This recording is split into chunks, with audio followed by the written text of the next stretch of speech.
Morning conference Zoom లో చేరి వచ్చిన సహోదరులు సహోదరులు మరి సంఘ పెద్దలు సేవకులు అందరికీ ప్రభు అయిన యేసుక్రీస్తు పరిశుద్ధ నామములో నా ప్రేమ వందనాలు తెలియజేస్తున్నాను.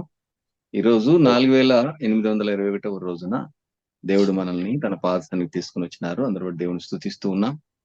మరి మార్నింగ్ కాన్ఫరెన్స్ ను ప్రారంభించుకుందాం. బ్రదర్ ప్రభుదాస్ గారు కర్నూలు నుండి ప్రార్థన చేయవలసిందిగా మనం చేస్తున్నాం. వందనాలు. ప్రార్థన చేసుకుందాం. కృపాశక్తి సంపూర్ణుడా, మహిమా స్వరూపి, అనంతుడా, ద్వితీయుడా, నిత్యుడా, మా జీవాధిపతి స్తోత్రములో నాన్న, మా ప్రభు నీ ప్రియకుమారుడు, మా విమోచకుడు యేసుక్రీస్తుల వారి పరిశుద్ధమైన నామములో మిమ్మల్ని పూజించి స్తుతించి గణపరుస్తున్నాం. గత రాత్రంతా మీ కృపలో మమ్మల్ని భద్రపరిచి సజీవ లెక్కలు ఉంచి ఉదయకాలం నీ పాత్రలో మమ్మల్ని లావుచు ద్వారా సమకూర్చినందుకు స్తోత్రముడు తెలుస్తున్నాం. అయోగ్యులైన మా పట్ల మీరు చూపుతున్న మీ ప్రేమను బట్టి, మీ కనికరం బట్టి మీ గణపరుస్తున్నాం నాన్న. జూమ్లో ఎలాంటి డిస్టర్బెన్స్ లేకుండా మీ కృప చూపండి. సరే, నెట్ ద్వారా ఎలాంటి ఇబ్బందులు కలగకుండా ఎవరికి సహాయం దయచేయమని చక్కటి సమయాన్ని అనుగ్రహించి సరే మరి ముందున్న వాక్య పరీక్షలు మీ సహాయం దయచేసి ఉన్న వాక్యమును మేము మా హృదయాలలో అనువదించుకోవటానికి సహాయం దయచేయమని మా విమోచకుడు నీ ప్రియకుమారుడు మా రక్షకుడు యేసుక్రీస్తు నామమున ప్రార్థించి అడిగి వేడుకుంటున్నాం మా పరమ తండ్రి. ఆమేన్. వందనాలు బ్రదర్. వందనాలా ప్రియులారా, మనం ఇప్పుడు ఒక పాట విందాం. బ్రదర్ పి శామ్యుయల్ గారు కర్నూలు నుండి ఒక పల్లవి 2 చరణాలు పాడవలసిందిగా మనం చేస్తున్నాం. వందనాలు బ్రదర్ శామ్యుయల్ బ్రదర్. వందనాలన్నా వందనాలు.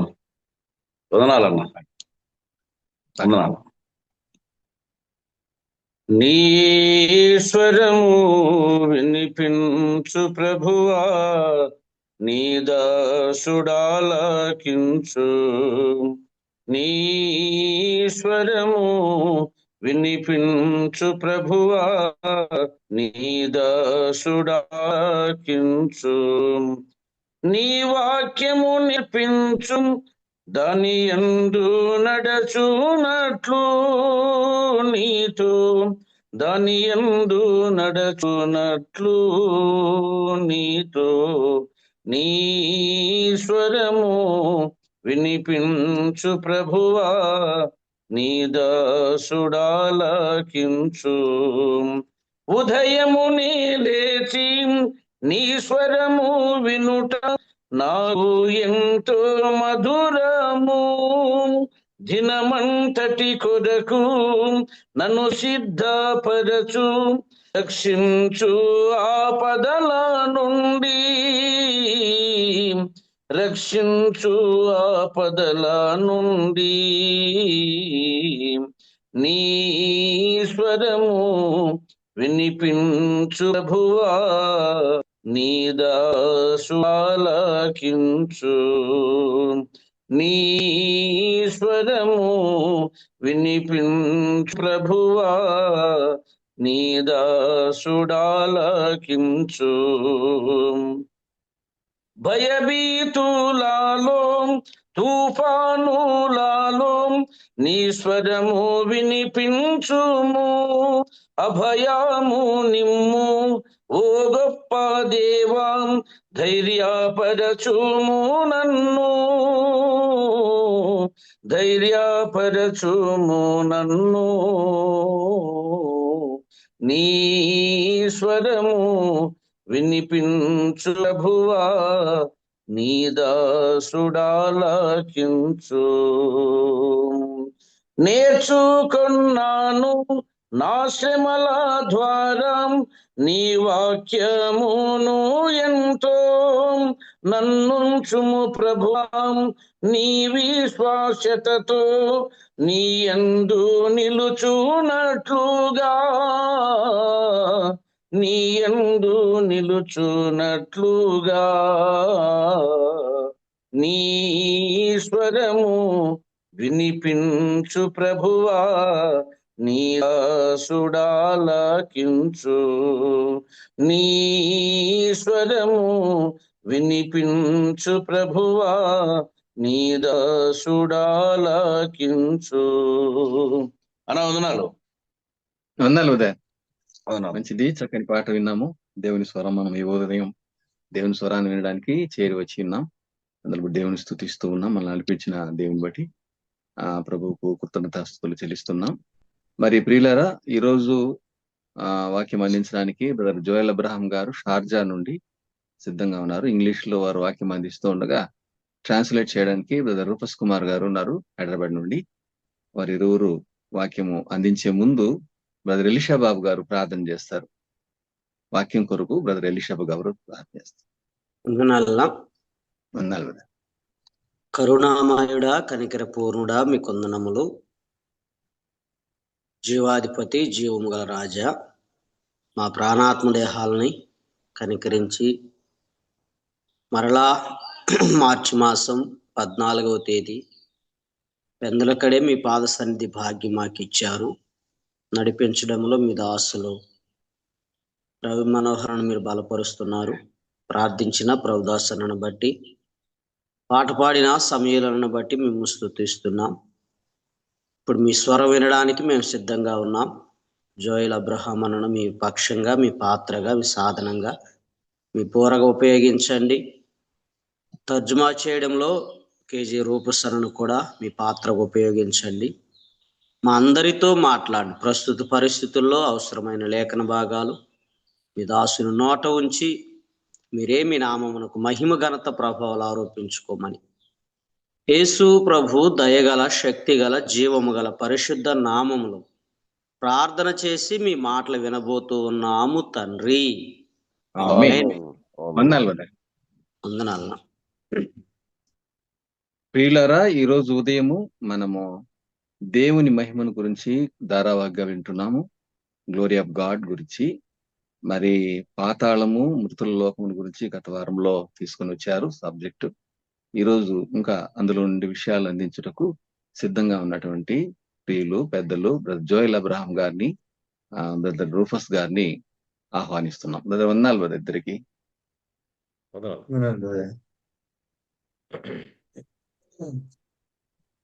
Very good morning to everyone and warm greetings once again in the precious name of our soon coming Lord and Savior Jesus Christ. మరొకసారి ఉదయకాల సమయంలో అతి త్వరలో రానున్నటువంటి మన ప్రభువును, ప్రియ రక్షకుడైనటువంటి యేసు ప్రభువారి నామములో మీకందరికీ ఉదయకాలపు శుభములు, వందనాలు తెలియజేస్తున్నాను. God has wonderfully granted us one more day to be in His presence through the Zoom platform and be able to give praise to God, thanks to God, and also to hear God's holy word. మరొకసారి ఉదయకాల సమయంలో దేవుడు అద్భుతమైనటువంటి ఒక అవకాశాన్ని, ఒక ఆధిక్యతను మనకి ఇచ్చాడు. ఉదయకాల సమయాన్ని మనము దేవుని గురించి కీర్తించడానికి, చక్కగా ప్రార్థన చేయడానికి, ఆయన వాక్యాన్ని ధ్యానించడానికి, దాన్ని వెంబడించడానికి ఇచ్చినటువంటి సమయాన్ని బట్టి నేను ఎంతగానో సంతోషిస్తున్నాను. By the grace of God, we are continuing the series of study of the glory of God. దేవుని యొక్క మహాకృపను బట్టి మనము దేవుని మహిమ అనేటువంటి ప్రాథమికమైనటువంటి అంశాన్ని గురించి ధ్యానిస్తూ వస్తున్నాం.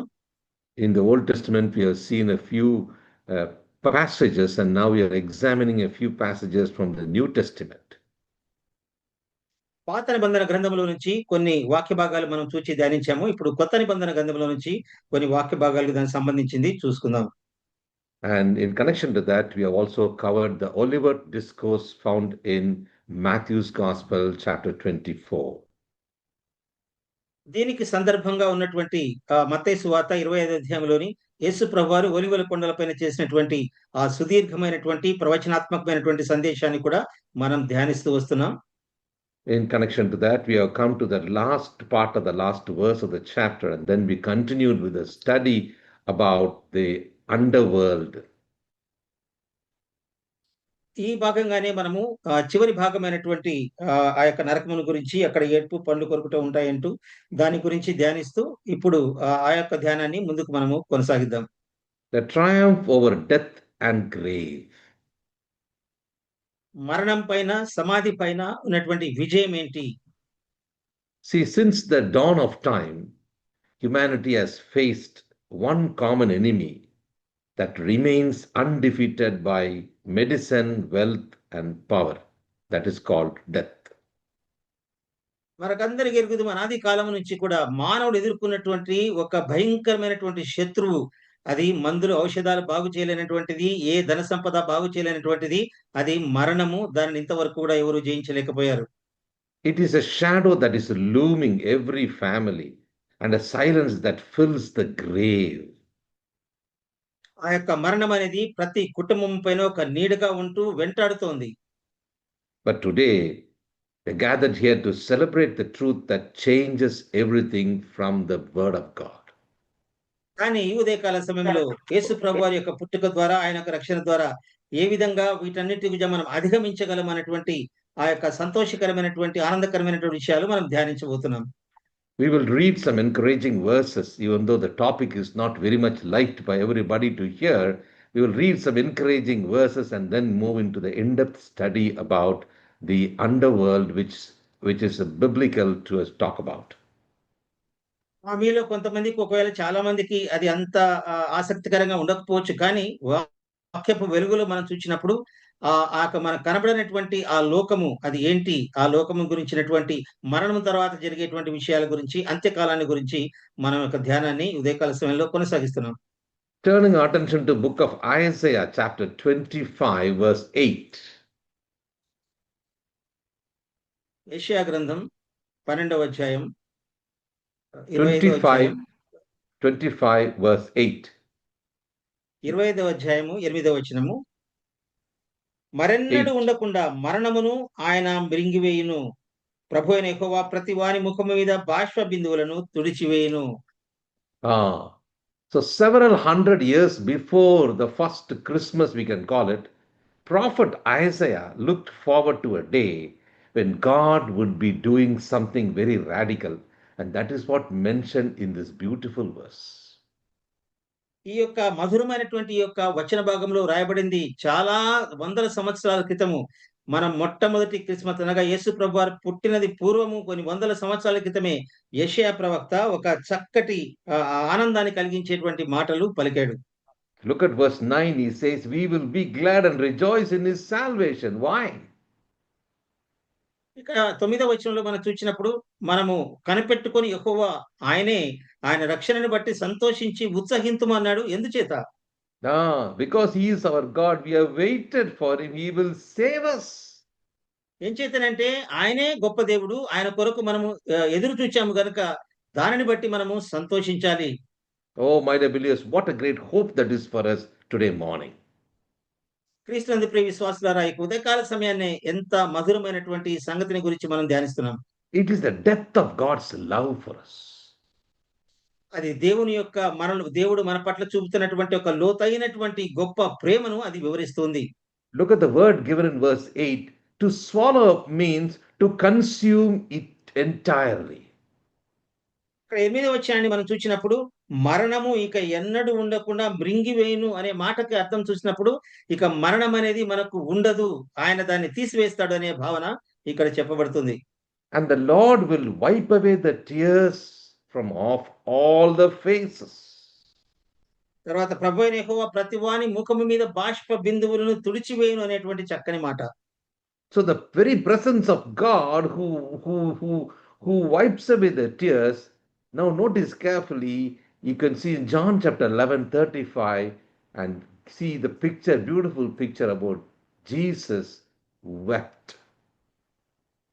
యోహాను సువార్త 11వ అధ్యాయంలో బేతనీలో జరిగినటువంటి ఆ సంఘటనను దీంతో పోల్చి చూసినప్పుడు ఆయన ఏ విధంగా ప్రతి వాని కన్నుల నుంచి బాష్ప బిందువును తుడిచివేయని అంటున్నాడో అదే యేసు ప్రభు ఆయన కన్నీరు విడిచెను అనేటువంటి మాట మనం ఎరుగుదాం ప్రియులారా. Because he was in human form. This is prophetically told. He was in human form. There he stands in front of the family members and he has empathy and action. ఇక్కడ యెషయా గ్రంథంలో రాయబడినటువంటి ప్రవచనాత్మకమైనటువంటి ఆ యొక్క విషయాన్ని యేసు ప్రభువారు ఇప్పుడు ఆయన మానవ స్వరూపిగా ఉండి ఆ బేతనీలో ఆ కుటుంబం మధ్యలో నిలబడి ఆయన వారి కన్నుల బాష్ప బిందును తుడిచివేయడంలో, వారి దుఃఖంలో పాలు పొందుచు ఆయన కన్నీరు విడిచినటువంటి చక్కని మాట మనం చూసాం.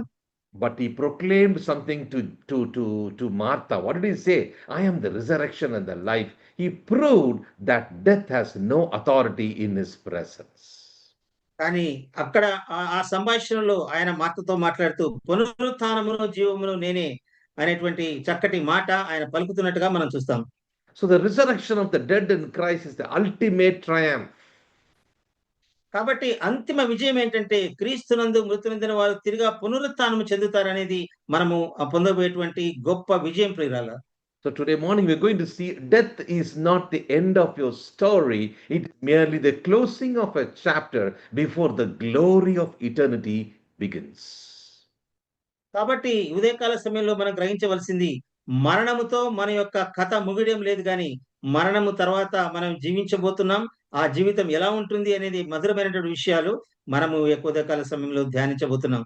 By the grace of God, we're going to continue our study. I've just made in picture form so that it's easy for us to understand.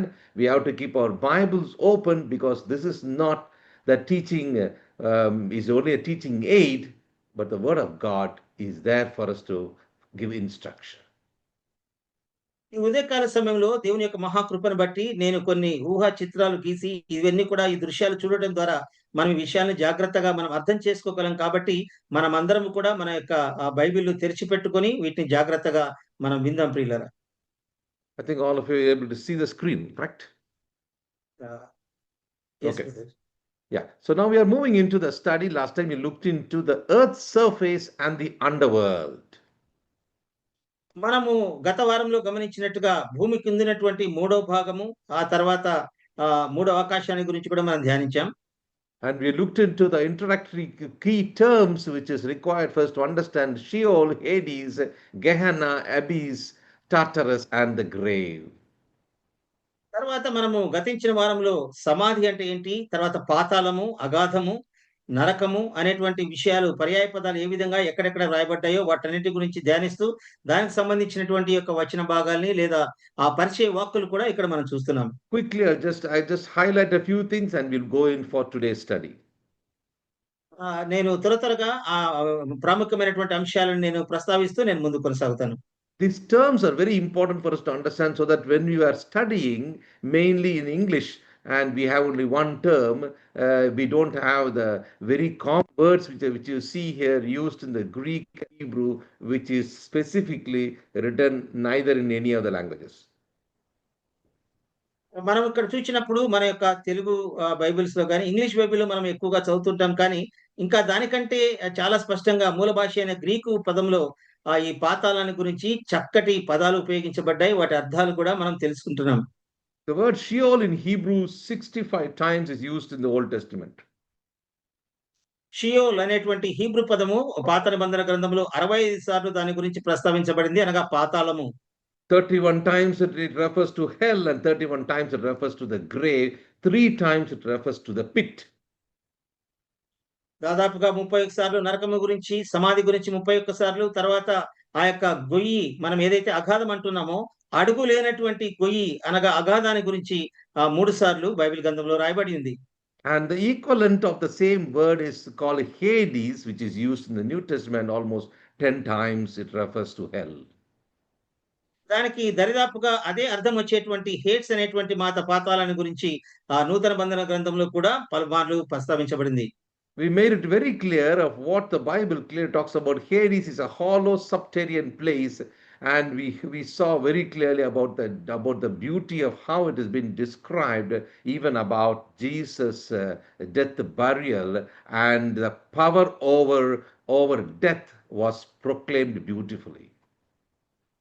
కాబట్టి ఈ యొక్క విషయాలు ధ్యానిస్తున్నప్పుడు ఆ హేట్స్ అనేటువంటి పాతాళాన్ని గురించి మనం ధ్యానిస్తున్నప్పుడు యేసు ప్రభువారు ఆయన శిలువలో మరణించి సమాధి చేయబడి ఆయన పాతాళ లోకానికి వెళ్ళి తిరుగా ఆయన హెచ్చించబడి ఏ విధంగా పైకి తిరిగి లేచి వచ్చాడో ఆ విషయాలు చాలా వివరణాత్మకంగా మనం చూస్తూ వచ్చాం. And we also looked into a small enlightenment into the word study. Even this morning we're going to do. మనము ఏ విధంగా అయితే గత వారంలో ఒక పదాన్ని గురించి మనం ధ్యానిస్తూ వచ్చామో ఈ ఉదయకాల సమయంలో కూడా ఆ పదాన్ని గురించినటువంటి ఒక అధ్యయనాన్ని మనం చేయబోతున్నాం. But today we are going to absolutely concentrate on Luke's Gospel chapter 16, do a word study from this beautiful passage which brings enlightenment into our hearts and mind and soul. కాబట్టి మన ప్రాణమునకును ఆత్మకును శరీరానికి చక్కగా వివరించబడేటువంటి వాక్య భాగాన్ని లూకాసు వార్త 16వ అధ్యాయంలో నుంచి ఒక వచన భాగాన్ని తీసుకొని ఆ యొక్క పదము గురించి మనం ఈ యొక్క ఉదయకాల సమయంలో ధ్యానించబోతున్నాం. I am putting my notes into pictorial form so that it's easy for you to see, and then we could be able to connect it. And these are all some imaginary pictures only here because nobody has gone and seen the other world. నేను ఈ ఉదయకాల సమయంలో ప్రభు ఇచ్చిన కృపను బట్టి నేను ఊహించి రాసినటువంటి చిత్రాలని మీకు చూపిస్తున్నాను దేవుని మహాకృపను బట్టి. కానీ ఇక్కడ ఏదైతే మనం చూస్తున్నామో అది ఎవరు చూడనటువంటి, మనం ఎవరం కూడా ఎరగనటువంటి, చూడనటువంటి ఒక ప్రదేశాన్ని గురించి మనం ధ్యానిస్తున్నాం.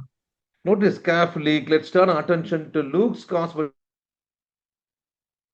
chapter 16, verse 19, to examine that passage. మనము లూకాసు వార్త 16వ అధ్యాయం 19వ వచనం నుంచి ఒకసారి చదువుకుందాం. ధనవంతుడొకడుండెను, అతడు ఊదారంగు బట్టలను సన్నపు నార వస్త్రములను ధరించుకొని ప్రతి దినము బహుగా సుఖపడుచుండువాడు. లాజరు అను ఒక దరిద్రుడుండెను, వాడు కురుపులతో నిండిన వాడై ధనవంతుని ఇంటి వాకిట పడి ఉండి అతని బల్ల మీద నుండి పడు రొట్టె ముక్కలతో ఆకలి తీర్చుకొనగోరెను. అంతేకాక కుక్కలు వచ్చి వాని కురుపులు నాకెను. ఆ దరిద్రుడు చనిపోయి దేవదూతల చేత అబ్రహాము రొమ్మున ఆనుకున్నట్టు కొనుక్కోబడెను.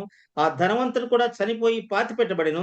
అప్పుడడు పాతాళములో బాధపడుచు కనులెత్తి దూరము నుండి అబ్రహామును అతని రొమ్మున ఆనుకొని ఉన్న లాజరును చూచి, తండ్రివైన అబ్రహామా, నా యందు కనికరపడి తన వ్రేలి కొనను నీళ్ళలో ముంచి నా నాలుకను చల్లార్చుటకు లాజరును పంపము, నేను ఈ అగ్నిజాలలో యాతన పడుచున్నానని కేకలు వేసి చెప్పెను. Notice there are a few terms this morning we are going to highlight after looking into the introduction. మనము ఈ ఉదయకాల సమయంలో పరిచయ భాగాలు పలకక మునుపు ఇక్కడ వ్రాయబడినటువంటి కొన్ని పదాలను గురించి మనము ఒకసారి అధ్యయనం చేద్దాం. Notice carefully, here it's talking about the primary passage is Luke's Gospel 16, verse 26, talks about a very important word called a great gulf is there. మనము ప్రత్యేకమైనటువంటి ఒక కీలకమైనటువంటి పదం ఉపయోగించబడింది ఈ లూకాసు వార్త 16వ అధ్యాయం 26వ వచనంలో. అక్కడ రాబడినటువంటి మాట, అక్కడి వారు మా యొద్దకును మీ యొద్దకు దాటగోరు వారు దాటిపోజాలకుండునట్లును, అక్కడి వారు మా యొద్దకు దాటి జాలకుండునట్లును మాకును మీకును మధ్య మహా అగాధం ఉంచబడి ఉన్నదని అబ్రాహాము చెప్పినటువంటి మాటలు మనం చదువుతున్నాం. So notice carefully here, we have to keep certain things in mind, very important. ఈ వాక్య భాగాన్ని చదువుతున్నప్పుడు కొన్ని విషయాలు మనం జాగ్రత్తగా మన యొక్క మనస్సులో జ్ఞాపకం ఉంచుకోవాల్సిన అవసరం ఉంది. Verse 22 says, 23వ వచనం ఏం చెప్తుందంటే, it's అప్పుడు అతడు talking about పాతాళములో బాధపడుచు. Here it's talking about the beggar died, the rich man died, number one. Number two, and the beggar was carried by the angels into Abraham's bosom. The rich man died and was buried. Very important truths are already there in this small verse. ఈ యొక్క చిన్నటువంటి ఈ యొక్క భాగాలలో చాలా ప్రాముఖ్యమైనటువంటి ప్రగాఢమైనటువంటి సత్యాలు రాయబడ్డాయి. ఏంటంటే, దరిద్రుడు చనిపోయి దేవదూతల చేత అబ్రహాము రొమ్మున ఆనుకున్నట్టు కొనుక్కోబడ్డాడు, ధనవంతుడు కూడా చనిపోయి పాతి పెట్టబడ్డాడు. So that means, notice carefully, there are two classes of dead. The word dead, scripture is making it very clear. కాబట్టి ఈ యొక్క వాక్య భాగాన్ని చూస్తున్నప్పుడు రెండు విధములైనటువంటి మరణాలు ఉన్నట్టుగా మనం చూస్తున్నాం. అది ఈ యొక్క లేఖన భాగాలు మనకు స్పష్టం చేస్తున్నాయి. As I told you, we are doing word study in depth, so I will not go very fast to finish up the portion, because for me the point is about establishing the truth at every word. కాబట్టి నేను ఉదయకాల సమయంలో ఆ పదం పైన ధ్యానం చేయబోతున్నాను. కాబట్టి ఏదో త్వరగా ముగించాలని నేను అనుకోవడం లేదు, కానీ దాని గురించినటువంటి వివరణలోకి వెళ్ళాలని నేను ఈ ఉదయకాల సమయంలో ఆశపడుతున్నాను. I will show you now two verses which talks about the two groups of the dead Bible is talking about. ఈ యొక్క మన లేఖన భాగాలైనటువంటి బైబిల్ గ్రంథం చెప్పేటువంటి ఆ యొక్క రెండు మరణాల గురించి మీతో నేను వివరించాలని నేను ఆశపడుతున్నాను. John chapter 8 verse 21. యోహాను సువార్త 8వ అధ్యాయం 21వ వచనం. Ye shall seek me and shall నేను die. వెళ్ళిపోచున్నాను. Okay. నేను వెళ్ళిపోవచ్చున్నాను, మీరు నన్ను వెదకుదురు గాని మీ పాపములోనే ఉండి చనిపోవుదురు, నేను వెళ్ళు Ah, చోటికి మీరు రాలేరని వారితో చెప్పాను. you shall die in your sins. Notice that. ఇక్కడ గమనించండి, మీ పాపములోనే ఉండి మీరు చనిపోతారని ప్రభు పలికినటువంటి మాట. Jesus is warning there is one group which will die in their sins. ఇప్పుడు యేసు ప్రభువారు ఒక హెచ్చరికతో కూడిన మాట పలుకుతున్నారు. మీరు మీ పాపములో ఉండి చనిపోతారు, నేను వెళ్ళే చోటుకి మీరు రాలేరు. Those who reject Christ means under the power of sin and will face eternal separation from God. కాబట్టి ఉదయకాల సమయంలో గమనించవలసినటువంటి విషయం, ఎవరైతే యేసు ప్రభువును తృణీకరిస్తారో వారు పాపములో ఉండి మరణిస్తారు, తర్వాత వారు ప్రభువును చేరుకోలేరు అనేటువంటి మాట. We are just comparing scripture to scripture before we go one by one identifying the terms which are used which bring spiritual truths. కాబట్టి ఈ యొక్క ఉదయకాల సమయంలో మనము లేఖన భాగాలతోనే సరిపోల్చి చూసుకుంటూ అందులో ఉన్నటువంటి సత్యాలను కొంచెం లోతుగా మనం ధ్యానించే ప్రయత్నం చేస్తున్నాం. When you come to 1 Thessalonians chapter 4 verse 16, you see another group here. తెస్సలోనికీయులకు రాసిన మొదటి పత్రిక 4వ అధ్యాయం 7వ వచనంలో 17వ వచనంలో ఇంకొక మాట అక్కడ రాయబడి ఉంది. Notice ఆ carefully మీదట సజీవులమై verse 16, the dead in Christ shall rise first. అక్కడ రాయబడినటువంటి మాట, ప్రభువునందు క్రీస్తునంది మృతులైన వారు మొదట లేతురు. So now we saw the dead in sin are rejected ones. Now we are seeing the dead in Christ will rise first. కాబట్టి మనం చూసినటువంటి మొదటి మాట, ఎవరైతే క్రీస్తును నిరాకరించి పాపంలో ఉండి చనిపోతారో వారి యొక్క మరణం. తర్వాత ఇక్కడ చూసినప్పుడు క్రీస్తునందుండి మృతులైనటువంటి వారి యొక్క రెండవ మరణాన్ని మనం చదువుతున్నాం. So notice very carefully. Let's come back to Luke chapter 16 verse 22. తిరిగా మనం లూకాసు వార్త 16వ అధ్యాయం 22వ వచనానికి వద్దాం. We looked into two groups, two classes మనము రెండు గుంపుల గురించి మాట్లాడుకున్నాం. about death. ఈ యొక్క మరణం విషయంలో రెండు గుంపుల గురించి మనం మాట్లాడుకుంటున్నాం. Now here you can see beggar died. ఇక్కడ మనం చూస్తున్నటువంటి మాట, ఆ దరిద్రుడు చనిపోయి అనేటువంటి మాట. It's very interesting for us to hear because we are studying about a parable. మనము ఒక ఉపమానాల గురించి ధ్యానిస్తున్నాం కాబట్టి ఈ యొక్క విషయాలు చాలా ఆసక్తికరంగా మనకు అనిపిస్తాయి. It's very interesting to see this is one of the unique passages where you could be able to see that Jesus is making it very clear when he's using specific names which you cannot see generally in a parable.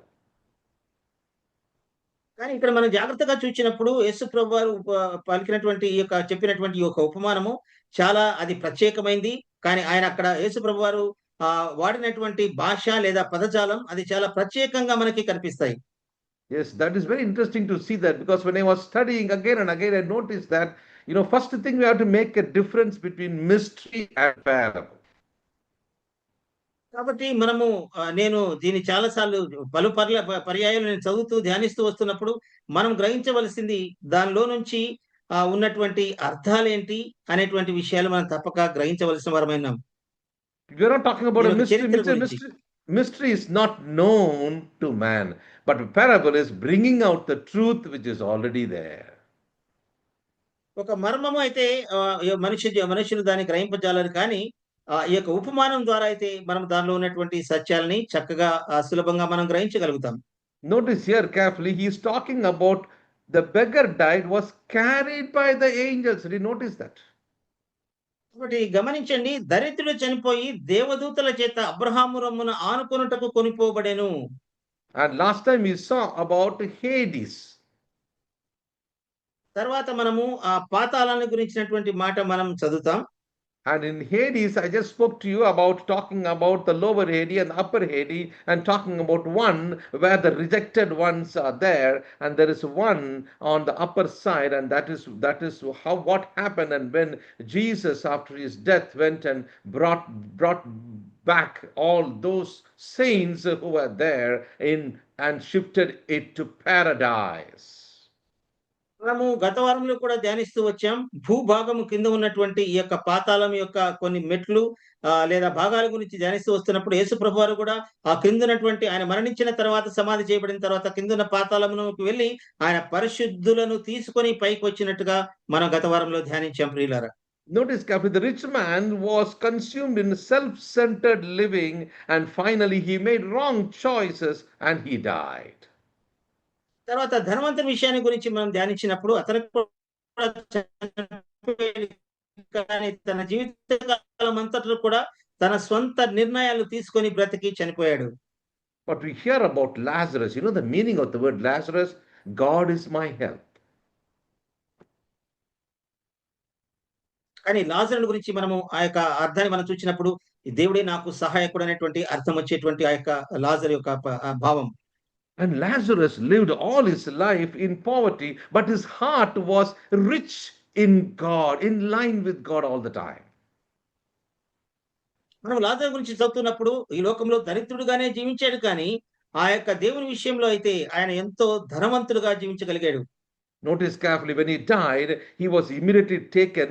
And now notice carefully, it was not given for the rich man, but here regarding this beggar, he died, was carried by the angels into Abraham's bosom.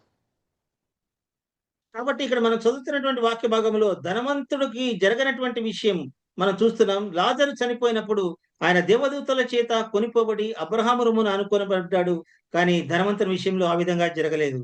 Abraham's bosom talks of bosom means a place of comfort. మనము అబ్రహాము రొమ్ము అనేటువంటి ఆ యొక్క ఆ భాగానికి ఆ పదానికి అది చాలా ఆదరణ ఇచ్చేటువంటి స్థలంగా మనకు అర్థమవుతుంది. Let's look into few references. Acts chapter 7 verse 59. అపోస్తలుల కార్యం 7వ అధ్యాయం 59వ వచనం చదువుకుందాం. దాని గురించినటువంటి కొన్ని వచన భాగాలు. 7 verse 59, you see a phrase there. ఇక్కడ ఒక చక్కటి ఏదైతే స్టెఫెను చూచాడో అది మనం చదువుతున్నాం. 59వ వచనం. ప్రభువును గూర్చి మొరపెట్టుచు, యేసు ప్రభువా నా ఆత్మను చేర్చుకొనిమని స్టెఫెను పలుకుచుండగా వారు అతనిని రాళ్లతో కొట్టిరి. అతను మోకాల్లోని ప్రభువా వారి మీద ఈ పాపము మోపకుని గొప్ప శబ్దంతో పలికెను. ఆ మాట పలికి నిద్రించెను. Notice very carefully, he says that they stoned Stephen, calling upon God, saying, Lord Jesus, receive my spirit. ఇక్కడ స్టెఫెను పలుకుతున్నటువంటి చక్కని మాట, వారు ఆయనను రాళ్లతో కొట్టుతున్నప్పుడు చనిపోతున్నటువంటి సమయంలో యేసు ప్రభువా నా ఆత్మను చేర్చుకొనుమని స్టెఫెను పలుకుతుండగా వారు రాళ్లతో కొట్టిరనేటువంటి మాట. And he knelt down and cried with a loud voice, Lord, lay not thy sin to thy charge. When he had said this, he fell asleep.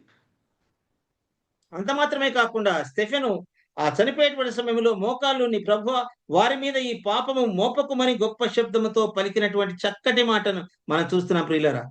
And notice very carefully here, you could see verse 55. Notice what is spectacular, something very interesting for you to see this scene. I want to draw your attention to this scene. Look at the verse 55. కాబట్టి ఒక 55వ వచనాన్ని మనం చదువుతున్నప్పుడు అక్కడ జరిగినటువంటి ఆ సన్నివేశాన్ని మనం జాగ్రత్తగా చూసినప్పుడు ఎంతో అద్భుతకరమైనటువంటి సన్నివేశం. అయితే అతడు పరిశుద్ధాత్మతో నిండుకున్న వాడై ఆకాశం వైపు తేరి చూచి దేవుని మహిమను యేసు దేవుని కుడిపార్శ్వమందు నిలిచి ఉండటయు చూచి ఆకాశము తెరవబడుటయు.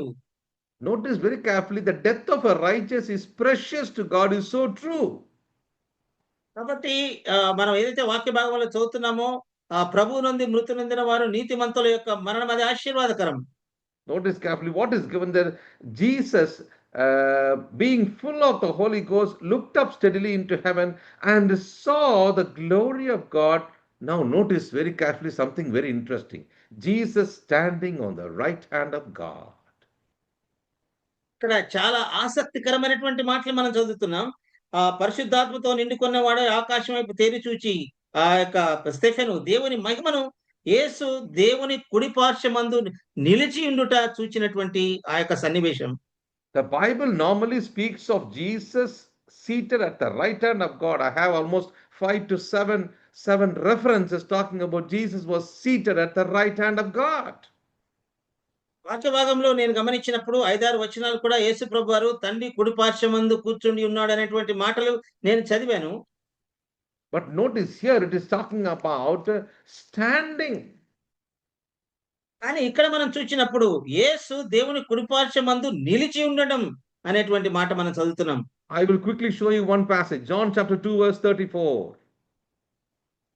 యోహాను సువార్త 2వ అధ్యాయం 34వ వచనం ఒకసారి చదువుకుందాం. And David is ascended into heaven, yet saith, the Lord said unto my Lord, sit down on my right hand. See that? Brother, what reference, 2:34. brother? 2:34. Luke 2:34. John, Acts. Acts. అపోస్తలుల కార్యం 2వ అధ్యాయం 34వ వచనం. And he దావీదు says that until I పరలోకంలోకి make thy ఎక్కిపోలేదు. foes thy footstool. Yes, brother. Yeah, carry on. దావీదు పరలోకంలోకి ఎక్కిపోలేదు. అయితే అతడు ఇట్లనెను, నేను నీ శత్రువులను నీ పాదముల క్రింద పాదపీఠముగా ఉంచు వరకు నీవు నా కుడి పార్శ్వమున కూర్చుండుమని ప్రభువు నా ప్రభువుతో చెప్పెను.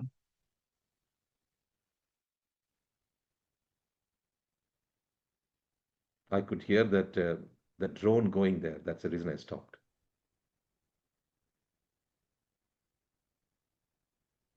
Okay, let's pray that the Lord brings control over everything here, what is happening in this part of the country also. ఈ యొక్క ప్రదేశంలో కొన్ని విపత్కరమైన పరిస్థితులు అల్లర్లు జరుగుతున్నాయి కాబట్టి వాటిని గురించి దయచేసి మీ ప్రార్థనలో మనసులో మీరు ప్రార్థన చేస్తూ ఉండండి. మనం యొక్క ధ్యానాన్ని కొనసాగిద్దాం. All right, so notice very carefully here, it's talking about he was sitting down on the right hand, and the 35th verse says, until I make thy foes thy footstool. ఇక్కడ మనం చదువుతున్నటువంటి మాట, నేను నీ శత్రువులను నీ పాదముల కింద పాదపీఠముగా ఉంచు వరకు నీవు నా కుడి పార్శ్వమున కూర్చుండమని ప్రభువు నా ప్రభువుతో చెప్పినటువంటి మాట. But here you see he stood up. కానీ ఇక్కడ స్టెఫెన్ విషయంలో మనం చూస్తున్నప్పుడు యేసు దేవుని కుడి పార్శ్వమున నిలిచి ఉండటం చూడండి, మనము ఒక ప్రత్యేకమైనదిగా మనం చూస్తున్నాం. He stood up and he's welcoming the first martyr in the history of mankind, maybe. చరిత్ర మనం చూసినప్పుడు చరిత్రలో మొట్టమొదటిసారిగా హతసాక్షి అయినటువంటి స్టెఫెనును ఆయన ఆహ్వానించడానికి యేసు ప్రభువారు తన తండ్రి కుడి పార్శ్వమున కూర్చోలేదు, కానీ నిలబడి స్టెఫెన్ ఆహ్వానించినట్టుగా సుందరమైన దృశ్యాన్ని మనం చూస్తున్నాం. What is the truth here? He is immediately moving into the presence of God. కాబట్టి ఇక్కడ దాగినటువంటి సత్యం ఏంటంటే వెంటనే ఆయన యేసు ప్రభుతో ఆయనతో ఉండటానికి ఆయన కొనుకోబడ్డాడు. Already the paradise is shifted now. He is shifted into heaven now. కాబట్టి పరదైసు అనేది అప్పటికే పరలోకంగా ఆయనకు మార్చబడింది. Notice very carefully. Now Christ, in the honor of his servant, confesses him before his heavenly Father about Stephen. కాబట్టి Stephen గురించి ఆయన తన యొక్క పరలోక రాజ్యంలో ఉన్నటువంటి దేవదూతల మధ్యలో ఆయన గురించినటువంటి గొప్ప సాక్ష్యాన్ని పలుకుతూ ఆయన ఆహ్వానించినటువంటి ఆ యొక్క దృశ్యాన్ని మనం చూస్తున్నాం. My dear believers in Christ, this is the same testimony for all the faithful believers near death. కాబట్టి క్రీస్తునందు ప్రియ విశ్వాసులారా, ప్రభువునందు మృతి నొందినటువంటి నమ్మకమైనటువంటి వారందరి యొక్క సాక్ష్యాలు కూడా ఈ విధంగానే ఉండబోతున్నాయి. I put on the screen for you those Greek terms for us to understand, because the terms makes a lot of sense in our study. కాబట్టి మన యొక్క ఈ అధ్యయనంలో నేను కొన్ని గ్రీకు పదాలు వాడాను. ఆ యొక్క గ్రీకు పదాల నుంచి మనం కొన్ని సత్యాల్ని ఈ మన అధ్యయనంలో మనం నేర్చుకుంటాం. Thanatos, which means death. Death is certain for all. Hebrews chapter 9 verse 27 says, death is certain for all. Santos అనేటువంటి గ్రీకు పదము నుంచి రాబడినటువంటి మాట అని మరణం అనేది అందరికీ తథ్యం. అదేంటంటే హెబ్రీయులకు రాసిన పత్రిక 9వ అధ్యాయం 27వ వచనంలో మనుషులు ఒక్కసారే మృతి పొందవలనని నియమించబడిన వాటి తర్వాత తీర్పు జరుగును. Now notice in Ecclesiastes chapter 12 verse 7, what does the word say and what is the word referring to? We have to be very, very careful. Even when many times we go for funeral service, we have to be conscious about what is happening there. కాబట్టి మనము ఈ యొక్క ప్రసంగి గ్రంథం 12వ అధ్యాయంలో మనం చదువుతున్నప్పుడు మనం ఎక్కడైనా సమాధి కార్యక్రమంలో లేదా అంత్యక్రియ జరుగుతున్నటువంటి సమయంలో మనం వాక్యాన్ని ధ్యానిస్తున్నప్పుడు ఈ మాటలు మనం జాగ్రత్తగా వివరించవలసిన వారమై ఉన్నాం. వాటి గురించి రాబడినటువంటి మాట, మన్నైనది వెనుకటి వలనే మరలా భూమికి చేరును, ఆత్మ దాన్ని దయచేసిన దేవుని యొద్దకు చేరును అని 12వ అధ్యాయం 7వ వచనంలో మనం చూస్తున్నాం. Notice carefully, then the dust, now see that word dust, return to the earth. అక్కడ వాడినటువంటి మాట మన్ను. మన్ను వెనుకటి వలనే మరలా భూమికి చేరును. And the spirit shall return to God. ఆత్మ దాన్ని దయచేసిన దేవుని యొద్దకు మరలా పోవును. There are three parts. The next part of our study is going to be there. At the time, I will just highlight a few things for you because we need to understand about the dust, the body. Then we're talking about the spirit, the innermost circle, and then we're going to talk about the soul. These three things are very important, especially in Luke's chapter 16. మనము లూకాసు వార్త 16వ అధ్యాయంలో ధనవంతుని లాజరును గురించినటువంటి ఆ యొక్క అధ్యాయాన్ని మనం కొనసాగిస్తుండగా మనము మరణము అనేటువంటి ఈ యొక్క అధ్యయనంలో మన శరీరమునకును ఆత్మకును ప్రాణమునకును ఏ విధంగా ఆ యొక్క అవి వర్తిస్తాయో వాటిని గురించి మనం ధ్యానించబోతున్నాం. When you talk about grave, Ecclesiastes 12 verse 7, grave, only the body is buried there, not soul. కాబట్టి మనం ప్రసంగి గ్రంథం 11వ అధ్యాయంలో చూసినప్పుడు అక్కడ సమాధి అనేటువంటి మాట ప్రస్తావించబడింది. కానీ సమాధి అనగా కేవలము శరీరాన్ని ఉంచేటువంటి ఒక స్థలం మాత్రమే. Notice very carefully, immediately in death, what happens exactly? I can give you one more New Testament beautiful verse, which is a promise of the Spirit. Ephesians chapter 1. Please come with me to Ephesians chapter 1. The Holy Spirit at the time of salvation gives us a promise of truth. Chapter 1, please.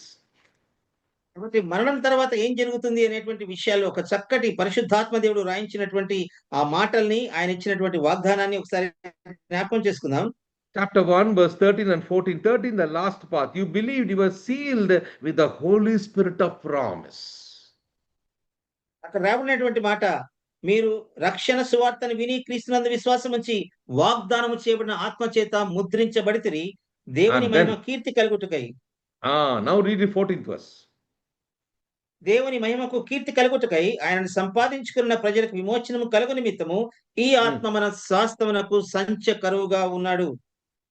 Until the redemption of the purchased possession unto the praise of his glory. Notice that? సరే, అక్కడ మాటలు మనం చూసినప్పుడు మనము సంపాదించుకున్నటువంటి ఆ యొక్క విమోచన కలుగునంత వరకు మనము పరిశుద్ధాత్మ చేత ముద్రించబడ్డాం అనేటువంటి చక్కటి మాట. So it is the work of the Holy Spirit to hand over the soul back to the owner. కాబట్టి పరిశుద్ధాత్మ యొక్క కార్యం ఏంటంటే మనం చనిపోయిన తర్వాత పరిశుద్ధంగా మన ఆత్మను దాని దయచేసినటువంటి దేవునికి అప్పగించటం. The third word used there is psyche, which means soul. It is conscious after death because soul can never die. తర్వాత అక్కడ ఆత్మను గురించినటువంటి మాట మనం చూసినప్పుడు మన శరీరం అయితే చనిపోతుంది కానీ ఆత్మ అది ఎప్పుడు జీవిస్తూనే ఉంటుంది. Oh, my dear brothers and sisters, it's very, very important for us to understand about the difference between the soul, the spirit, and the body. కాబట్టి మనం చాలా ప్రాముఖ్యమైనటువంటి అంశాలు మనం జ్ఞాపకం చేసుకోవాల్సి ఉంది. శరీరము, ఆత్మ, ప్రాణము ఇవన్నీ కూడా వేరువేరుగా ఉంటున్నాయి. వాటి యొక్క మరణం సంభవించినప్పుడు వీటికి ఏం జరుగుతుంది అన్నది కూడా చాలా ప్రాముఖ్యం ప్రియులారా. After death, the destiny cannot be changed. That's a very important truth. ఇంకొక సత్యం ఏంటంటే మరణించిన తర్వాత మన యొక్క గమ్యస్థానం అనేది మారదు. Notice very carefully how in First Thessalonians chapter 5 verse 23. Notice carefully. ఒకసారి జాగ్రత్తగా గమనించండి. Yeah. తెస్సలోనికీయులకు రాసిన మొదటి పత్రిక 5వ అధ్యాయం 9వ వచనం. 23. క్షమించండి, 23వ వచనం. సమాధానకర్తయగు దేవుడే మిమ్మును సంపూర్ణంగా పరిశుద్ధపరచును గాక, మీ ఆత్మయు జీవమును శరీరమును మన ప్రభు అయిన యేసుక్రీస్తు రాకడ యందు నిందారహితముగాను సంపూర్ణముగా ఉండునట్లు కాపాడబడును గాక. Here the writer is beautifully explaining what we should do. God of peace will sanctify wholly. What is that? Your spirit, your soul and body. All three are important for man. కాబట్టి ఒక మానవునికి ఈ యొక్క ప్రాణము, ఆత్మ, శరీరము ఎంత ప్రాముఖ్యమైందో గ్రంథకర్త వివరిస్తూనే ఆయన పలికినటువంటి మాట మనం చూసినప్పుడు దేవుడు ఏ విధంగా మన ఆత్మను, జీవమును, శరీరమును ఆయన రాకడ వరకు సంపూర్ణంగా ఉంచుతాడో ఆ యొక్క మాటను ఇక్కడ ప్రస్తావించడం జరిగింది. Okay, let's come back to Luke chapter 16. తిరిగా మనము లూకాసు వార్త 16వ అధ్యాయంలోకి వద్దాం. Notice carefully. Now we see the scene now. It's about Abraham's bosom. He is there and the rich man had died and he was buried, which means he was in the grave. Next verse is telling something interesting. మనము ఏదైతే చదువుకున్నామో దరిద్రుడు చనిపోయి దేవదూతల చేత అబ్రహాము రొమ్మున ఆనుకోవడానికి కొనుపబడ్డాడు. తర్వాత ధనవంతుడు కూడా పాతిపెట్టబడ్డాడు. తర్వాత ఆసక్తికరమైనటువంటి మాట మనం చూస్తున్నాం 23వ Verse వచనంలో. 23. 23. And in hell, the word is used called hell. The hell is not the word because hell comes at the last scene. Okay. Now this word is called Hades. Exactly. Hades అనేటువంటి ఆ యొక్క మూల భాష నుంచి రాయబడినటువంటి మాట కూడా ఇక్కడ తెలుగు బైబిల్లో రాయబడింది. అప్పుడు అతడు పాతాళములో బాధపడుచు ధనవంతుని గురించి Ah. రాయబడిన మాట. Hades is temporary and hell is permanent. ఈ పాతాళం అనేది అది కొంచెం కాలం ఉండేటువంటిది, తాత్కాలికమైంది. నరకం అనేది అది నిత్యమైంది, శాశ్వతమైంది ప్రియులారా. If you see the book of Romans, book of Revelation, it's telling that Hades, all will be into the place called hell. Hell is ultimate. That's the final for the rejected ones. కాబట్టి ఎవరైతే క్రీస్తు ప్రభువుని నిరాకరించారో వారందరూ కూడా పాతాళంలో ఉండేటువంటి ఆ స్థలములో వారు ఉంటారు. కానీ తర్వాత వారికి నిత్య నరకమే వారి యొక్క అంతిమ లక్ష్యంగా లేదా అంతిమ వారు చేరుకునే ప్రదేశంగా మనం ప్రకటన గ్రంథంలో చదువుకోగలుగుతాం. And what is happening in Hades is a beautiful scene for us here. కాబట్టి ఇక్కడ చదువుతున్నటువంటి వాక్య భాగంలో పాతాళంలో ఏమి జరుగుతుంది అనేది చాలా ఆసక్తికరంగా మనకు కనిపిస్తుంది. If you notice very carefully, you can see here the soul. We know very well that the body is in the grave. Now, what is happening to the soul? The soul is in torment. కాబట్టి మనం ఎరుగుదము ఆ యొక్క శరీరం అయితే ధనవంతుడు చనిపోయాడు, అదైతే సమాధిలో ఉంది. కానీ ఇక్కడ ఆత్మ తాను పడుచున్నటువంటి ఆ యొక్క పాతాళంలో యాతనను గురించి మనం చదువుతున్నాం. Okay, he lift up his eyes. When you talk about eyes, you're talking about the inner eye. He's talking about he can see Abraham and Lazarus. కాబట్టి ధనవంతుడు ఆ పాతాళంలో ఉంటూ కూడా స్పృహలో ఉండి కన్నులెత్తి అబ్రహామును లాజరును కూడా చూచినటువంటి ఆ యొక్క సన్నివేశాన్ని మనం చదువుతున్నాం. Next is saying he cried and said, he can cry also. కాబట్టి అక్కడ మనం గమనించేటువంటి మాట ఆయన కేకలు వేసినటువంటి మాట. కాబట్టి ఆ యొక్క పాతాళంలో కేకలు, ఏడ్పు కూడా ఉంటుంది ప్రియులారా. So crying is there possible? కాబట్టి అక్కడ కేకలు వేయడం అనేది చాలా సహజం, అది జరిగే విషయమే. Next is talking about dip the tip of the finger of water and cool my tongue. తర్వాత ఆ యొక్క ధనవంతుడు పలుకుతున్న మాట, తన వ్రేలి కొనను నీళ్ళలో ముంచిన నాలుకను చల్లార్చుటకు లాజరును పంపమనేటువంటి మాట. Verse 24 says, I am tormented in this flame. నేను ఈ అగ్ని జ్వాలలో యాతన పడుచున్నాను అనేటువంటి మాట ధనవంతుడు పలికినది. Notice carefully, look at the terrible scene which is given here. కాబట్టి ఎంత భయంకరమైనటువంటి సన్నివేశాన్ని మనం చదువుతున్నామో గ్రహించండి. Notice, so we can see all the feelings which you're talking about, the sensory organs, all of them are all connected to the soul is so clear. కాబట్టి స్పష్టమైనటువంటి విషయం ఏంటంటే తాను నరకంలో ఉన్నా కూడా తను స్పృహలో ఉన్నాడు. తన యొక్క అవయవ భాగాలన్నీ కూడా పని చేస్తున్నట్టుగా మనం చదువుతున్నాం. He is tormented there, whereas you think about Lazarus. Now, what about the soul of Lazarus? Lazarus is comforted now. కానీ ధనవంతుడైతే నరక యాతన అనుభవిస్తూ పలికినటువంటి మాటలు మనం చదువుతున్నాం. కానీ లాజరును గురించి మనం చూసినప్పుడు అబ్రహాము రొమ్మును ఆనుకొని ఆదరణ పొందుతున్నటువంటి మాటలు మనం చూస్తాం. So Hades here talks about a place of torment. కాబట్టి పాతాళం అనేది అది యాతన పడేటువంటి ఒక స్థలము అని మనం గ్రహించగలుగుతున్నాం. But basanos is a word which is given. It is referring to another illustration which is also given even in the book of Revelation. We'll see it later on. అలాగే మూల భాషలో రాయబడినటువంటి బసనోస్ అనేటువంటి ఆ యొక్క పదము కూడా ప్రకటన గ్రంథం 14వ అధ్యాయం 11వ వచనంలో దాని గురించినటువంటి వివరణ, దాని యొక్క భావం గురించి కూడా మనం చూడగలం. Now, with the limited time, we're going to concentrate on this mega chasma, or we're talking about the great gulf. తర్వాత రెండు విషయాలు మనం చూస్తున్నాం. మెగా చస్మా అనేటువంటి ఆ యొక్క మాట అంటే నిత్యమైనటువంటి ఎడబాటు ఏ విధంగా మనకు ఉండబోతుంది, తర్వాత ఆ పరలోక రాజ్యానికి ఆ యొక్క పాతాళ లోకానికి మధ్య ఉన్నటువంటి మహా అగాధాన్ని గురించి కూడా మనం ఆ రెండు విషయాలు ముగింపులో మనం చూడబోతున్నాం. So we will be doing this, and then we will be going to Tartarus and Abyss and all and Gehenna. These terms are very important for us to understand. We will be seeing that very shortly in the next session. కాబట్టి ఈ యొక్క 2 విషయాలు మనం ధ్యానించిన తర్వాత ఈ గెహన అనేటువంటి మూల పదం ఆ పాతాళాన్ని గురించి ఇంకొక ఆ యొక్క పర్యాయ పదం ఏ విధంగా ఉపయోగించబడింది ఈ విషయాలన్నీ కూడా వచ్చే వారంలో మనం ధ్యానించుకుంటూ వెళ్దాం. ఇప్పుడు మనం ఆ 2 విషయాల గురించి మనం ధ్యానించబోతున్నాం. So one more time before I move into in-depth study is Hades, that is Sheol, a place of the dead, the torments for the lost soul. కాబట్టి ఈ యొక్క ముగింపులో నేను మీకు చెప్పదలుచుకున్నటువంటి ఆ యొక్క హేలీస్ అనేటువంటి ఆ పదానికి మూల భాషలో అర్థం వచ్చేటువంటిది అది పాతాళములో అందరూ కూడా చనిపోయిన తర్వాత వారు వారు అనుభవిస్తున్నటువంటి వేదన స్థలము అని మనం దాన్ని పిలవగలుగుతాం. But paradise, which was formerly Hades, as I told you, Hades, now it shifted to paradise. Where is paradise? It is in heaven now.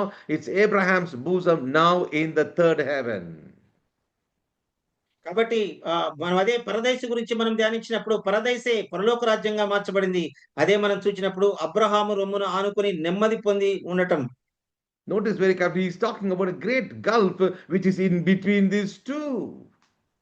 ఎందుకంటే అక్కడ అబ్రహాం పలుకుతున్నటువంటి మాట మనం చూస్తే మీరు ఇక్కడికి రాకుండా మేము అక్కడికి పోకుండా మధ్యలో మహా అగాధం ఉన్నదనేటువంటి ఆ యొక్క పదం ఆయన వాడినటువంటిది మనం చూస్తున్నాం.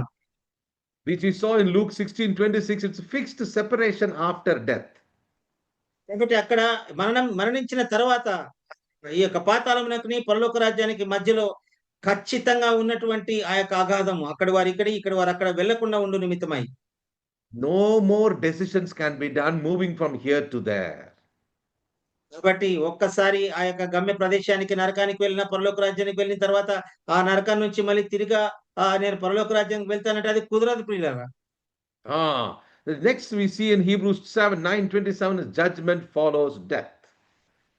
కాబట్టి మనం హెబ్రీయులకు రాసిన పత్రిక 9వ అధ్యాయం 27వ వచనంలో చూచిన విధంగా మనుషులు ఒక్కసారి మృతి పొందవలనని నియమించబడెను, అటు తర్వాత తీర్పు జరుగును అనేటువంటి ఆ యొక్క స్పష్టమైనటువంటి మాట. Matthew chapter 25 verse 46 we see about eternal destinies. తర్వాత మత్తయి సువార్త 25వ అధ్యాయంలో మనం చూస్తాం అంతిమంగా నిత్యమైనటువంటి ఆ యొక్క స్థలము ఏ గమ్యస్థానానికి వెళ్తారు మరణించిన తర్వాత అనేటువంటి మాటలు మనం అక్కడ కూడా చదవగలుగుతాం. We can read that verse 25 verse 46. Matthew 25:46. You can see that. మత్తయి సువార్త 25వ అధ్యాయం 46వ వచనం. These shall go away into eternal punishment and the righteous into eternal life. See the difference. కాబట్టి అక్కడ చూడండి ఆ యొక్క వ్యత్యాసం మనం చూసినప్పుడు వీరు నిత్య శిక్షకును నీతిమంతులు నిత్య జీవమునకును పోవుదురు. That is talking about the judgment of the nations. కాబట్టి ఆయన దేశాన్ని గురించినటువంటి తీర్పుల గురించి మాట్లాడుతూ పలికినటువంటి మాటలు ఎవరు నిత్య శిక్షకు ఎవరు నిత్య జీవానికి వెళ్తారనేటువంటి వ్యత్యాసాన్ని గురించి మాట్లాడుతున్నాడు. Look at 32nd verse, how he is making a difference. 32వ వచనంలో ఏ విధంగా ఆయన వ్యత్యాసాన్ని గురించి మాట్లాడుతున్నారు చూసినప్పుడు అప్పుడు సమస్త జనములు ఆయన ఎదుట పోగు చేయబడుదురు, గొల్లవాడు మేకలలో నుండి గొర్రెలను వేరుపరచినట్లు ఆయన వారిని వేరుపరుస్తాడు. You see that he will separate them from one another. He's talking about the nations, and a shepherd divided his sheep from the goats. కాబట్టి ఆ యొక్క కాపరి ఏ విధంగా అయితే గొర్రెలను మేకలను ఏ విధంగా దాన్ని వేరుపరుస్తాడో ఆ యొక్క దేశాల గురించి ఆ యొక్క మాటలు అక్కడ రాయబడ్డాయి. Very important for us to understand these vital truths. ఈ యొక్క ప్రాముఖ్యమైనటువంటి సత్యాలను మనం గ్రహించడం అనేది చాలా ప్రాముఖ్యం ప్రియులారా మనకి. I think last time I just showed you one picture. I will just show you that, and just before I could just end, that will be able to help you to understand a better understanding of these three parts of knowing the difference between the body, the mind, the soul. నేను గత వారంలో కూడా మీకు ఒక దృశ్యాన్ని చూపించినట్టుగా నా జ్ఞాపకం ఉంది. మరణించిన తర్వాత మన ఆత్మ ఏమవుతుంది, శరీరం ఏమవుతుంది, తర్వాత ప్రాణము ఏ విధంగా ఉంటుంది అనేటువంటి ఆ యొక్క అంశాలు నేను మీకు ఇప్పుడు చూపించబోతున్నాను. I was giving you a picture of making you understand about the peach fruit, which has three parts. నేను మీకు గత వారంలో కూడా ఒక ఉదాహరణ చూపించాను. పీచ్ పండు అంటాం మనం. ఆ పీచ్ పండు లోపల ఒక విత్తనం ఉంటుంది, ఆ యొక్క టెంక మాదిరి. ఆ టెంకలో కూడా ఇంకొక తినేటువంటి పదార్థం కూడా ఉంటుంది. So the seed when is out, but you still have the spirit and the soul attached. I'm just giving an example for you to keep that in mind. మనం జాగ్రత్తగా మనం జ్ఞాపకం ఉంచుకోవడానికి ఆ యొక్క ఉదాహరణ నేను చెప్తున్నాను పీచు పండు గురించి. ఆ యొక్క పీచు పండును తీసేస్తే అది మరణానికి సాదృశ్యంగా ఉంటుంది. కానీ లోపల ఉన్నటువంటి ఆ యొక్క టెంక లేదా విత్తనం అయితే అది ఆత్మకు సాదృశ్యంగా కనపడుతుంది. Because even you can see, even in the book of Genesis, chapter 1 and chapter 2, talking about the soul became a living soul. మనము ఆదికాండంలో కూడా మొదటి 2 అధ్యాయాలు మనం చూచినప్పుడు ఆహ్, ఆహ్, యేసు ప్రభు దేవుడు ఆయన జీవవాయువును ఊదినప్పుడు నరుడు జీవాత్మ జీవించేటువంటి ఆత్మగా మనం అక్కడ చదవగలం. And notice here in this picture, I'm just quickly showing you about for us a panoramic view of understanding about the whole thing of the underworld.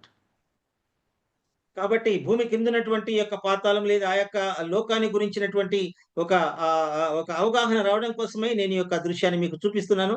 You ఒకసారి can see దాన్ని on the చూసి left hand side, this is the picture of the paradise, and this is the right hand side, we're talking about the hell, and we are talking about Hades. కాబట్టి ఈ యొక్క దృశ్యాల్లో మనం కనపడుతున్నది ఎడమవైపు పరదైసు కనపడుతుంది. కుడివైపున మనకు నరకలోకం కనపడుతుంది. And మధ్యలో notice ఉన్నటువంటి అగాధం. you also have the Tartarus and Abyss. We will be studying little more about it. Tartarus talks about the prison of the fallen angels. కాబట్టి టాటరస్ అనేటువంటి మూల భాషలో రాయబడినటువంటి ఆ యొక్క పాతాళం గురించి, తర్వాత అబిస్ అనేటువంటి మాట గురించి, అనగా త్రోయబడినటువంటి పరలోక రాజ్యం నుంచి త్రోయబడినటువంటి ఆ యొక్క దేవదూతలు ఎక్కడ పడవేయబడ్డారో వాటిని గురించినటువంటి ధ్యానం కూడా మనం వచ్చే వారాల్లో కొనసాగిద్దాం. Finally, you can see the place which is made, the Tartarus, that is the fallen angels. Finally, you can see that. You can see this line here. They are slowly, once again, finally, they are thrown into the lake of fire according to the book of Revelation. ప్రకటన గ్రంథంలో రాయబడినటువంటి రీతిగా ఎవడైతే పడద్రోయబడినటువంటి ఆ యొక్క దేవదూతల యొక్క స్థలం ఉన్నటువంటి ఈ యొక్క టాటరస్ అనేటువంటి మూల భాషలో రాయబడినటువంటి ఆ పాతాళము నుంచి అంతిమంగా జరిగేటువంటి విషయం వారు అగ్ని గుండములో పడవేయబడతారనేటువంటి సత్యాలు ప్రకటన గ్రంథంలో మనం చదవబోతాం. Jesus Christ on the cross, he makes it very clear about the penitent thief and the impenitent thief. మనము యేసు ప్రభువారు ఆయన మరణించేటువంటి సమయంలో అక్కడ పశ్చాత్తాపపడినటువంటి ఒక దొంగను, తర్వాత ఆయన నిరాకరించినటువంటి ఒక దొంగను ఆ యొక్క దృశ్యాన్ని మనం చూస్తాం. Thou shalt be with me in paradise. He was talking about heaven. కాబట్టి ఆయన పరలోక రాజ్యాన్ని గురించి మాట్లాడుతూ పశ్చాత్తాపపడినటువంటి దొంగతో నీవు నాతో కూడా నేడే పరదైసులో ఉంటావనేటువంటి మాట మనమందరం ఎరుగుదాం ప్రియులారా. And these are all references which makes it very clear about paradise and about the abode of God. In other words, making us understand about today, if I am present or absent, as Apostle Paul says. కాబట్టి ఇవన్నీ కూడా మనము చనిపోయిన తర్వాత ఏ విధంగా అయితే పరలోక రాజ్యంలో ఆయన రొమ్మున ఆయన యొక్క సన్నిధిలో మనం ఉంటామో అదే విషయాన్ని పౌలు కూడా తను ప్రస్తావిస్తూ నేను ఇరుకున పడి ఉన్నాను, నేను వెళ్ళి క్రీస్తుతో కూడా ఉండవలన ఆశ నాకుంది అనేటువంటి మాటలు ఆయన పలుకుతాడు. If you have a specific picture, I put a specific picture for us to understand about the first heaven, the second heaven, and then the star, and then the heaven which is picturized here. ఒక ప్రత్యేకమైనటువంటి దృశ్యాన్ని నేను చూపిస్తున్నాను. మొదటి ఆకాశము, రెండవ ఆకాశము, మూడవ ఆకాశము ఏ విధంగా ఉన్నాయో దీని ద్వారా మనం తెలుసుకోవచ్చు.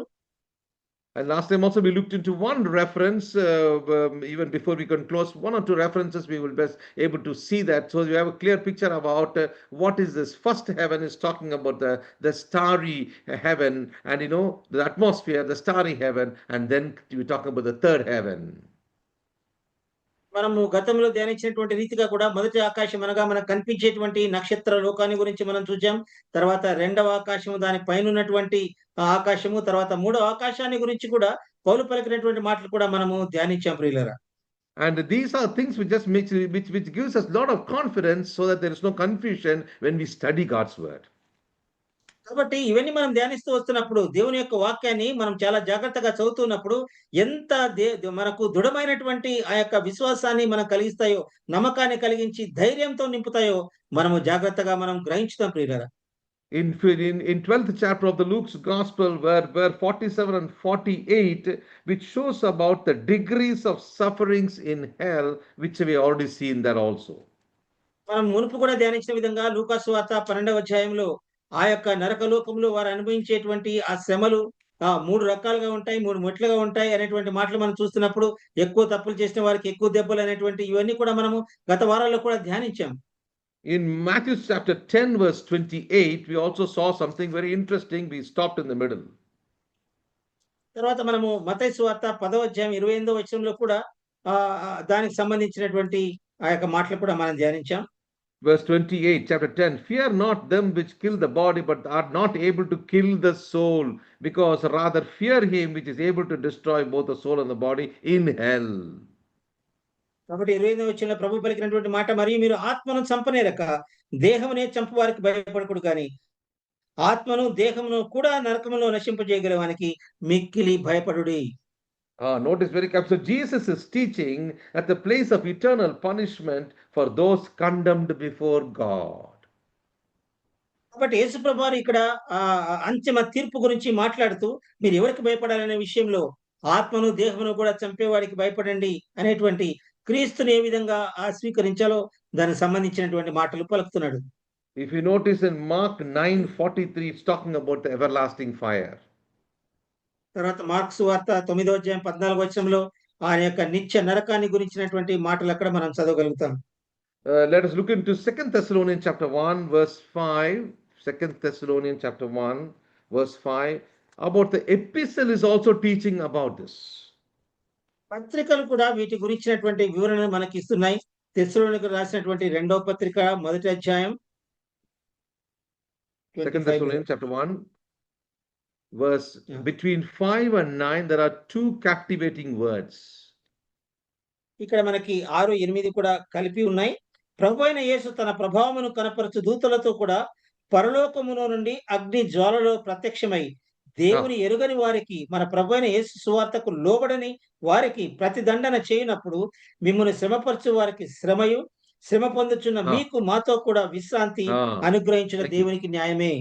Thank you, brother. You just see that who shall be punished with the everlasting destruction from the presence of the Lord, from the glory of his power. Notice very carefully, he's making a difference, a separation from the presence and the glory of the Lord and the destruction of God's enemies, which we are also seeing in Philippians chapter 3. ఫిలిప్పీయులకు రాసిన పత్రిక 3వ అధ్యాయంలో రాయబడినటువంటి రీతిగానే ఇక్కడ కూడా చక్కటి మాటలు రాయబడ్డాయి. ఏ విధంగా అయితే ప్రభువుని ఎరగని వారు వారి యొక్క అగ్ని జ్వాలలో ఉండబోతున్నారో, శ్రమలో ఉండబోతున్నారో, అలాగే ఇప్పుడు శ్రమ పొందుతున్నటువంటి మనము దేవుని యొక్క అనుగ్రహాన్ని పొందబోయి ఎట్లా నెమ్మది మనం పొందుకుంటామో చాలా చక్కగా వివరించబడింది ప్రియులారా ఇక్కడ. What does it say in 2 Peter chapter 3 verse 9? పేతురు రాసిన 2వ పత్రిక 2వ అధ్యాయం 9వ వచనం.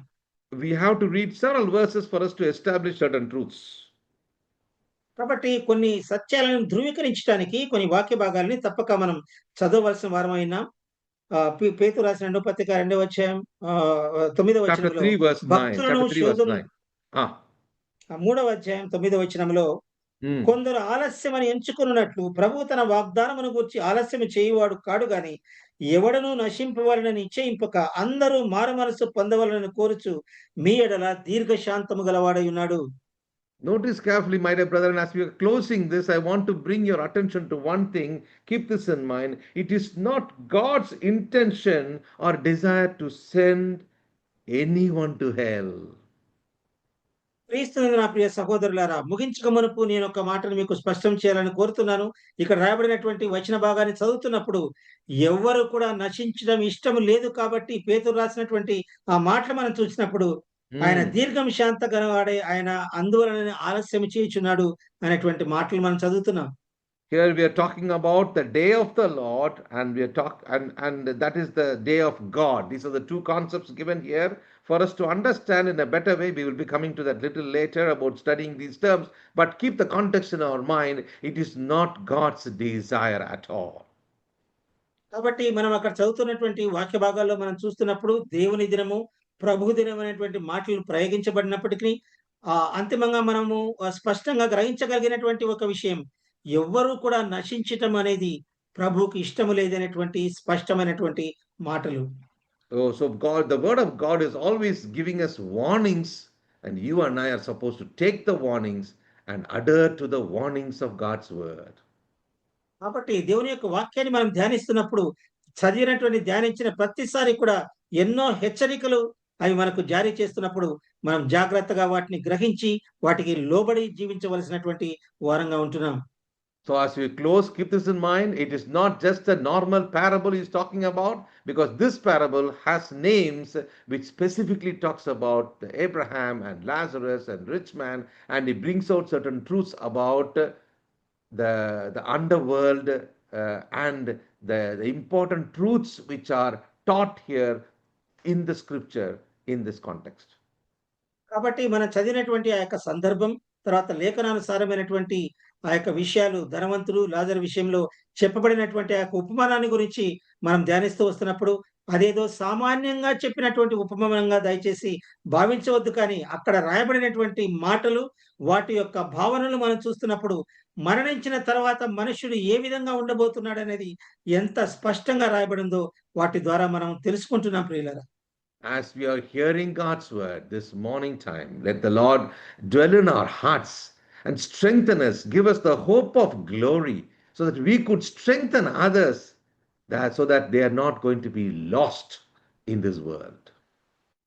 కాబట్టి ముగింపులో మనము ఒక విషయాన్ని జ్ఞాపకం చేసుకుందాం. దేవుని యొక్క వాక్యాన్ని మనం వింటూ ఉండగా, ఇవన్నీ కూడా మనం గ్రహిస్తూ ఉండగా, దేవుడు ఏ విధంగా అయితే మనము ఒక నిరీక్షణ ఉంచాడో ఆ యొక్క నిరీక్షణ మనం కలిగి ఉన్న ప్రకారము ఇతరులు కూడా నశింపకుండా ఉండు నిమిత్తమై వారిని గురించినటువంటి భారాన్ని కలిగి మనం జీవించినంత కాలం ఆ భారంతో అనేకులను క్రీస్తు వైపు నడిపించడంలో మనం ముందు కొనసాగాలని నేను మిమ్మల్ని కోరుతున్నాను. Reminder for all of us, as we have found in 2 Peter chapter 3 verse 14, wherefore beloved, seeing that you look for such thing, be diligent. Look at the word, be diligent. You may be found of him in peace, without spot and blameless.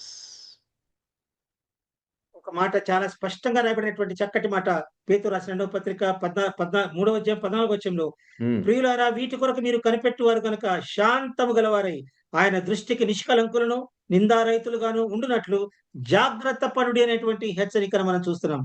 Oh, may the Lord's name be glorified. Let's be diligent and watchful about our own lives. కాబట్టి దేవుని యొక్క నామానికి మహిమ కలుగును గాక. రాయబడినటువంటి ప్రకారంగా మనం జాగ్రత్త కలిగి ఉందాం, మెలకువ కలిగి ఉందాం. ఆయన వచ్చినప్పుడు మనం నిష్కలంకులుగా నిందారహితులుగా కనబడినట్లు జాగ్రత్త కలిగి ఉందాం. ప్రభు నామానికి మహిమ కలుగును గాక. Thank you for your patient listening, and vandanalu to everybody, and I thank you for continuously praying, especially for these Gulf countries during these days. మీరందరూ కూడా నిరంతరంగా మీరు చేస్తున్నటువంటి మీ యొక్క ప్రార్థనలను బట్టి, ఓపికగా మీరు విన్నటువంటి వాక్యాన్ని బట్టి మీకు అందరికీ నేను ఎంతగానో కృతజ్ఞత తెలుపుతున్నాను. అదే విషయంలో మా యొక్క దేశంలో జరుగుతున్నటువంటి ఈ యొక్క అల్లర్లు మీరందరూ కూడా ఎరుగుదురు. కాబట్టి ఇక్కడ చక్కటి వాతావరణం కొనసాగేటట్లుగా మీరందరూ కూడా మీ యొక్క వ్యక్తిగత ప్రార్థనలో, సంఘ ప్రార్థనలో జ్ఞాపకం చేసుకోవాలని ఉదయకాల సమయంలో మీకు తెలియజేస్తున్నాను. Thank you so much. Thank you, Rufus. Thank you very much brother. Thank you. మరి బ్రదర్ జోయల్ అబ్రహాం గారికి, బ్రదర్ రూఫస్ కుమార్ గారికి ప్రేమ వందనాలు. మరి ఈరోజు మనకు మరణం తర్వాత మానవ జీవితం గురించి వివరించారు, అనేక విషయాలు తెలియపరిచారు. పాతాళము, నరకము, మరి పరదైసు, పరలోకము, వీటి యొక్క డిఫరెన్సెస్ వివరించారు. అందరి బట్టి దేవుని స్తుతిస్తున్నాం. దేవుని దినము, ప్రభు దినము గురించి కూడా వివరించిన వింటున్నారు. అందరి బట్టి దేవుని స్తుతిస్తున్నాం. ఈరోజు అందించిన వాక్యములో ఏదైనా సందేహాలు ఉంటే బ్రదర్ని అడగొచ్చు. పోయిన వారమే కొన్ని సందేహాలు వచ్చాయి కొందరికి, వాటిని అడుగుతారు, వాటికి సమాధానం కూడా బ్రదర్ ఇస్తారని నమ్ముతున్నాం. మరి కూడికను ముందుగా ముగించుదాం, ఆ తర్వాత ప్రశ్నలు వేసి దానికి జవాబులు పొందుదాం. ముగింపు ప్రార్థనగా బ్రదర్ సుబ్రహ్మణ్యం గారు చేస్తారు. వందనాలట. అందరు ప్రార్థన చేసుకుందాం.